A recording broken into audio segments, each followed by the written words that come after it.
안녕하십니까, 강동원 변호사입니다. 이번에는 지역주택조합 관련해서 브릿지 대출, 대출 관련해서 이제 중도금 대출 많이 하시죠. 이제 말씀드리려고 하는데요. 일단 브릿지 대출이 뭐냐면, 브릿지가 왜 영어로 다리 아닙니까? 다리. 그러니까 대출은 빌리는 거고 이제. 그러니까 어떤 사업을 하거나 아니면 개인적으로 뭐가 필요한데 내가 이제 당장 돈이 6개월 후에 내가 돈 나올 때가 있어가지고 그걸로 할 수 있는데 지금 당장 돈이 필요하다. 그러면 이제 돈을 어디서 빌려야 될 거 아닙니까? 잘 아시겠지만 은행 가면 대출 함부로 잘 안 해주죠, 이제.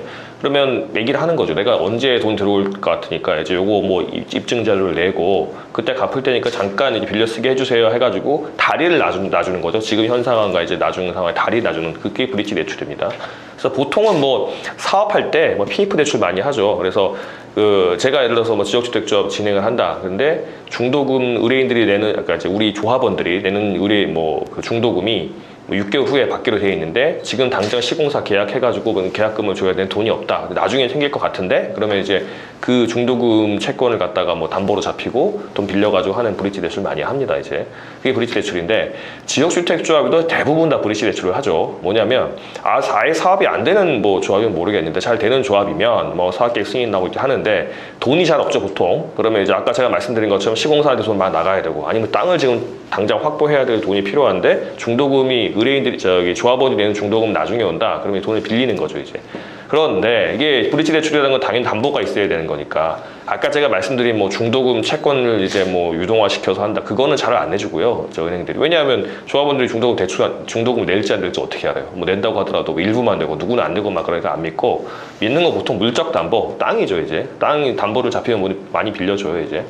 그런데 이 조합이 확보한 땅들이 대체로 다 담보를 주려면 내게 돼야지 담보로 주는 거 아닙니까? 조합 명의로 돼야지. 정확히 말하면 신탁선 명의로 돼야지 주는 건데 그렇게 땅을 다 확보할 조합이면 지역주택조합 하지도 않죠. 자기가 다 사가지고 그냥 시공사 정해서 팔지 뭘 지역주택조합 합니까? 지역주택조합은 돈이 없으니까 하는 건데.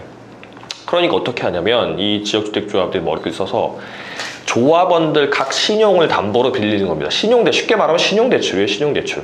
그러니까 조합원들이 각각 은행에 가가지고 이제 집단 대출 이제 주선만 하는 거죠. 이제 은행을 불러가지고 우리 의뢰인들 다 신용대출 해가지고 1인당 한 5천만 원씩 빌려주세요. 그래서 100명이면 그게 50억 아닙니까 이제. 그거 해가지고 진행을 하는 건다 이제. 그렇게 많이 하는데 이 지역주택 조합원들은 그런가 보다 내 집 지어지면 늘상 대출 받는 거니까 하나보다 하는데 사실은 그거는 다 개인 신용대출이에요. 자기한테 다 대출 잡히는 거고 내가 빌리는 겁니다. 내가 은행에서 빌려가지고 조합에 주는 거예요. 근데 그거는 나는 돈 만져본 적도 없죠. 보통 조합 계좌로 들어가니까 이제. 하지만 내가 이제 대출을 받아서 이제 부담하게 되는 건데 이게 아파트가 잘 지어져서 입주까지 하고 그러면 이제 잔금 대출로 바꿔가지고 물적 담보 대출로 바꾸고 하면은 별 문제가 없습니다. 그런데 이게 잘 아시겠지만 지역주택조합이 입주까지 가는 경우가 제가 봤던 통계로 한 20% 정도라고 했는데 최근 나온 통계를 보니까 19.8%인가 20%도 안 되더라고요 이제. 그래요. 그래서 문제가 돼서 많이 나오시려고 많이 하는데. 그러면은 이 브릿지 대출 같은 거 어떻게 해야 되냐 많이 물어보십니다. 이거 소송하는 동안 갚아야 돼요? 말아야 돼 하는데 결론부터 말씀드리면 제일 속 시원한 거는 자기가 돈이 있다 그러면 그 대출 갚아버리고 그 다음에 그 돈 만약에 5천만 원이다 그러면 내가 미리 조합이 낸 돈은 5천만 원이고 대출이 5천만 원이다 그럼 총 1억을 조합한테 주세요 하는 게 제일 좋은 겁니다. 왜냐하면 대출이 내 이름으로 신용대출 받는 거기 때문에 내가 탈퇴했기 때문에 돈 안 낸다 하게 되면 은행은 상관없어요. 조합하고 당신하고 싸우든 말든 나는 당신 이름 보고 빌려준 거니까 이자 안 내고 안 갚으면은 연체예요. 신용불량자 이렇게 되기 때문에 제일 좋은 건 갚아버리는 겁니다.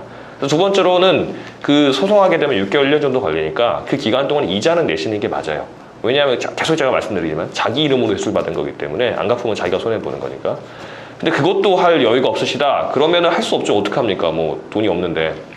안 내는 건데, 그럼 보통 어떻게 되냐면, 일반적으로는 이 브릿지 대출 관련해가지고 조합원이 신용대출 받아서 대출을 받을 때, 은행도 바보가 아닌 이상 담보를 받아요. 땅을 담보로 받거나 아니면 조합이 이제 연대보증을 하게 합니다. 그래서 이 조합원이 갚지 않으면 은행 입장에서 이거 저 사람이 안 갚는데 연대보증한 조합 네가 갚아 그래가지고 조합이 이제 떠안고 이제 우리는 끝나는 거죠. 조합이 떠안게 되면 이제 은행 입장에서는 주채무자가 조합으로 바뀌게 되는 거니까 저희한테는 더 청구하지 않습니다. 그렇고 조합 입장에서는 당신이 낼 돈을 우리가 대신 내줬으니까 오히려 더 내놓으셔 이렇게 할 수는 있습니다. 그거는 소송에서 이제 벌어지겠죠. 이제 확인되는 거고요.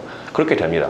근데 이게 이제 복잡한 내용인데 간단하게 말을 하면 뭐 대출이 있으면 갚는 게 좋으시고 여유가 없으시면 소송하다가 나중에 이제 뭐 우리 이겼다 그러면 이제 퉁치고 받으면 되는 거고 우리가 낸 돈만 받고 졌다 그러면 보통 그냥 원래 낼 돈 계속 낸다 생각하시면 되는 겁니다. 예, 이게 그 대출이 있다 그러면 갚으시는 게 좋고 갚지 못한다 그러면 할 수 없죠. 뭐 돈을 뭐 땅 파도 안 나오는 거니까 안 나온다 그러면은 소송 이길 수밖에 없는 게 되는 거죠. 그렇게 하시면 될 것 같습니다.